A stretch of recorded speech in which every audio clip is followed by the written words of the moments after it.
இது மகிமை நேரம்.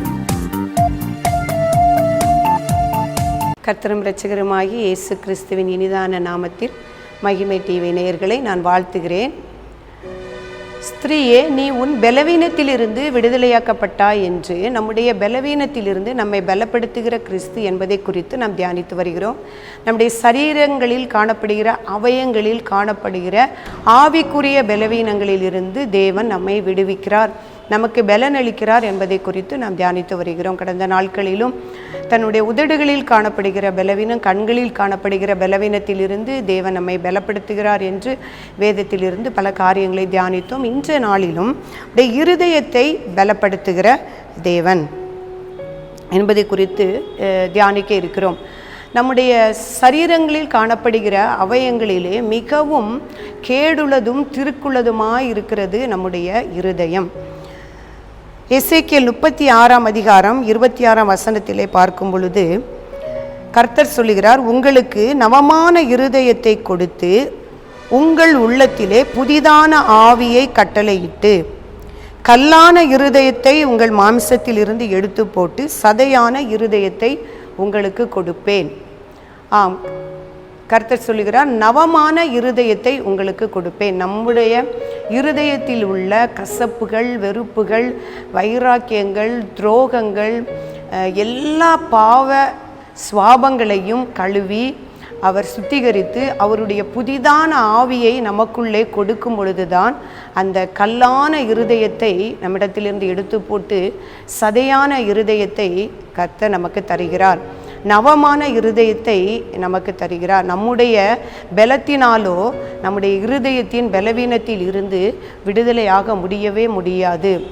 எத்தனையோ மன அழுத்தங்கள், மன பாரங்கள் என்று காணப்படுகிற இதை குறித்து நாம் பார்க்கிறோம். மன அழுத்தங்களினாலும் பாரங்களினாலும் அந்த இருதயத்தில் உள்ள பாரங்களை கழுவ முடியாதபடி தவிக்கிற பிள்ளைகளை குறித்து நாம் பார்க்கிறோம். கர்த்தர் சொல்கிறார், உனக்கு நவமான இருதயத்தை கொடுப்பேன். அந்த நவமான இருதயம் எப்படி நமக்குள் வரும் என்றால், என் ஆவியை நான் உள்ளத்திலே ஊற்றி, உன்னுடைய உள்ளத்திலே ஊற்றி அந்த கடினமான இருதயத்தை எடுத்து சதையான இருதயத்தை உனக்கு தருவேன் என்று கர்த்தர் சொல்லுகிறார். இயேசு கிறிஸ்துடைய நாட்களில் இயேசு கிறிஸ்துடைய பாதத்தை தேடி சென்ற அந்த பாவியான ஸ்திரீ ஒரு பாவமான இருதயத்தோடு அவருடைய பாதத்திலே போய் சேர்ந்தாள். அப்பொழுது அவளை கல்லறிய வேண்டும் என்று அநேகர் அவளுக்கு விரோதமாக இருந்த பொழுதும் இயேசு கிறிஸ்து அவளை மன்னித்து அவருடைய இருதயத்தில் உள்ள அந்த பாவ எல்லா சுவாபங்களையும் நீக்கி அவளை விடுதலையாக்கினார். அதுதான் மெய்யான விடுதலை. ஸ்திரீயே, உன்னுடைய பலவீனங்களிலிருந்து உன்னை விடுதலையாக்கப்பட்டா என்று சொன்ன வார்த்தை அதுதான் மெய்யானது. நம்முடைய சரீர பலவீனங்கள் எல்லாம் நம்முடைய அகத்தில் உள்ள, நம்முடைய இருதயத்தில் உள்ள அந்த பாவ பலவீனங்கள், பாவ சுவாபங்கள், விட்டுவிட முடியாத சுவாபங்களில் இருந்து தேவன் நம்மை பலப்படுத்துகிறார். அவருடைய தேவன் நம்முடைய இருதயத்தை பலப்படுத்தும் பொழுது நம்முடைய இருதயம் அவருடைய வார்த்தைகளை கேட்கும்படியாக திறக்கப்படுகிறது. நம்முடைய இருதயத்தை திறக்கிறவர் அவர். நாம் லீதியாள் என்ற ஒரு ஸ்திரீயை குறித்து நாம் வேதத்திலே பார்க்கும் பொழுது, பிலிப்பு பட்டணத்திலே சவுல் அந்த ஆற்றின் கரை ஓரமாக நின்று பிரசங்கம் பண்ணும் பொழுது அவருடைய வார்த்தைகளை அந்த லீதியாள் கேட்ட பொழுது அவளுடைய இருதயம் திறக்கப்பட்டது என்று நாம் வேதத்திலே வாசிக்கிறோம். அதனால் அவருடைய வேதத்தை நாம் கவனித்து அதை தியானிக்கும் பொழுது, அதை கேட்க நம்முடைய இருதயத்தை ஒப்பு கொடுக்கும் பொழுது நம்முடைய இருதயம் திறக்கப்படுகிறது. நம்முடைய கல்லான இருதயத்தை எடுத்து அவர் சதையான இருதயத்தை நமக்கு தருகிறார். அப்புறம் அந்த இருதயத்தை ஸ்திரப்படுத்துகிறார். நாம் அநேகரை குறித்து நாம் பார்க்கும் பொழுது இருதயத்திலே பலவீனம் உள்ளவர்கள், இருதயத்திலே பலவீனம் உள்ளவர்கள் என்றால் ஒரு பயமான வார்த்தைகளையோ ஒரு தோல்வியான வார்த்தைகளையோ கேட்கும் பொழுது அவருடைய இருதயம் மிகவும் பலவீனப்படும், ஒரு பயம் அவர்களுக்குள்ளாக காணப்படும் என்று. ஆனால் தேவனை சார்ந்து தேவனுக்கு பயந்து தேவனுக்கு காத்திருக்கிற பொழுது கர்த்தர் நம்முடைய இருதயத்தை ஸ்திரப்படுத்துவார். அந்த இருதயத்தை உறுதிப்படுத்துவார். துர்ச்செய்திகளையோ அதை கேட்கும் பொழுது அந்த இருதயம் துவளாதபடிக்கு நம்முடைய இருதயத்தை உறுதிப்படுத்துவார். எப்பொழுதும் கர்த்தர் மேல் நம்முடைய இருதயம் திடனாயிருக்கும். சங்கீதம் 112:7 வாசிக்கும் பொழுது, கர்த்தருக்கு பயப்படுகிற மனுஷன் எப்படி இருப்பான்? துர்ச்செய்தியை கேட்கிறபடியினால் அவனுடைய இருதயம் துர்ச்செய்தியை கேட்கிறதுனால் பயப்படான். அவனுடைய இருதயம் கர்த்தரை நம்பி திடனாயிருக்கும். அவனுடைய இருதயம் கர்த்தருக்கு காத்திருக்கிற பொழுது அவனுடைய இருதயம் உறுதியாயிருக்கும். நான் அப்படிப்பட்ட ஒரு பலமுள்ள இருதயத்தை, கர்த்தருக்கு காத்திருந்து திட மனதாய் உறுதியாய் உள்ள இருதயத்தை கர்த்தர் நமக்கு தரும்படியாக ஜெபிக்க வேண்டும்.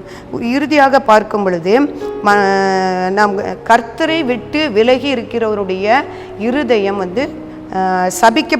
அப்படிப்பட்ட இருதயத்தை உடையவன் சபிக்கப்படத்தக்கவன் என்று எரேமியா தீர்க்கதரிசியின் புஸ்தகத்திலே வாசிக்கிறோம். மனுஷன் மேல் நம்பிக்கை வைத்து மாம்சமானதை தன் புயபலமாக்கி கொண்டு கர்த்தரை விட்டு விலகுகிற இருதயமுள்ள மனுஷன் சபிக்கப்பட்டவன் என்று கர்த்தர் சொல்லுகிறார்.